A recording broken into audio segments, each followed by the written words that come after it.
I had to take some days off work because I was undoubtedly feeling my physical breakdown. Mentally, I was starting to trip too because I was thinking about the things that are accruing. My car, I've needed to wash it for like 2 weeks now. General home stuff like housekeeping, little things like that. And I just told myself I have never taken time off in November. So I will work a couple of days leading up to Thanksgiving. And then, of course, for Thanksgiving, nobody can be off. But it just feels nice because when I take time off in a season I've never experienced before, it's like it helps me get over something. Like, you guys have heard me say that I'm one of those people who gets like that seasonal depression. Like, the fall season is just my worst season, no matter what happens. And on top of that, my worst memories happen in the fall. And it's not like anything particularly haunts me, but if I had to describe it, it's the residual effect of me associating the fall negatively for so long that now doing this, in a sense, helps me rectify it. And I also don't like the sensation of, I just worked 8 hours. Now I gotta go home and scramble to put food together, take care of the cat, do this and that. Like, no, no, no, no, no. I wasn't born to be exploited or to feel exploited. So anytime I start feeling like tired mentally and physically, or at least I'm getting to the point where I used to freak out, pretty much, to put it simply. I'm like, before the freak out happens, that's when I'll step away. So basically, when I'm in the green, I'm grinding, right? But once I'm on the middle of the yellow, turning onto the red side, that's when I'm like, okay, before I hit the red, that's when I need to request the time off.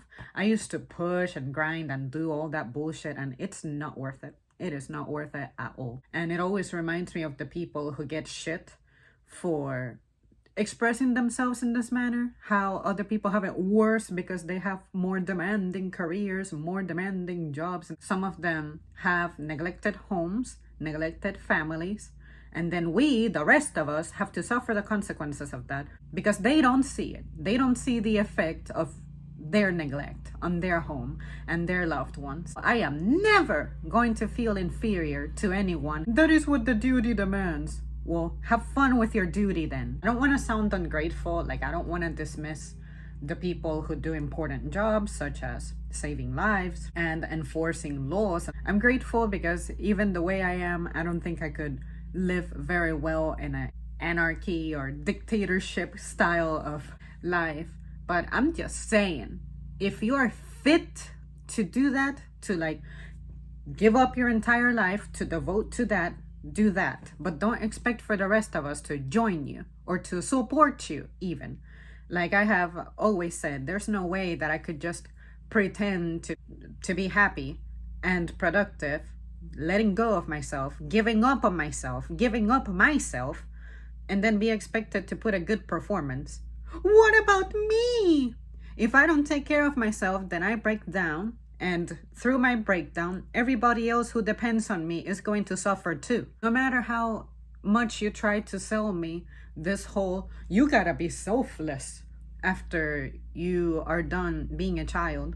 I think that is the dumbest thing ever.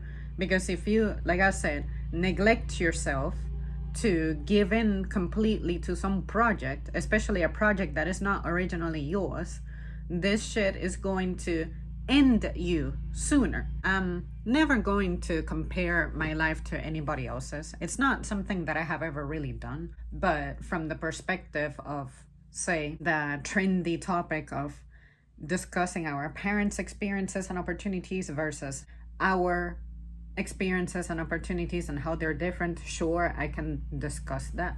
But when it comes to the present life and thinking that for some reason I'm behind or I'm wasting my life or anything like that, no, who are you to tell me that is what's happening here? No. In the same manner that, I'm a nobody to tell you how to live, but all I know is that I'm going to keep it objective. If you marry your career, do not marry outside of your career. And if you're going to marry outside of your career, in other words, your personal life, then at least make sure that you can handle it and you don't have to neglect your people in the name of advancing yourself in your career because you want to gain prestige there to be a provider. We need you to provide in the present when you're young, have energy, and can function physically, not when you're like wasted away because everybody else sucked up your better years, and then we have to take care of you when you're at your worst. That absenteeism is what is the hardest to recover from. That is what I'm never going to celebrate. That sacrifice usually doesn't mean much. Because I know that, at least in my case, I'm not seeing any of the benefits of my parents having sacrificed themselves like they did. So what the fuck is the point? What was the point? All I saw was their physical and mental breakdown. And only now, when they're retired, can I kind of enjoy them a little better. But not even that, because now I'm the one who really doesn't have much time because I'm still recovering from the issues that I inherited because of what I had and didn't have during my developmental years that could have been easily resolved if we would have had 2 managers in the home. Then all of this for what? Their sacrifice and everything, all for what? It's not like I can even hang out with them. Now that they have the time, ironically, now I don't have the time. I can't have the time. I shouldn't have the time. And even if I had the time, they're older now. What can we really do? We really cannot be together the way that I would like for us to be together. The way that I would like for us to be together may require physical effort. Walking a lot, seeing places, doing things. Nah, it's not worth it. It's not worth it.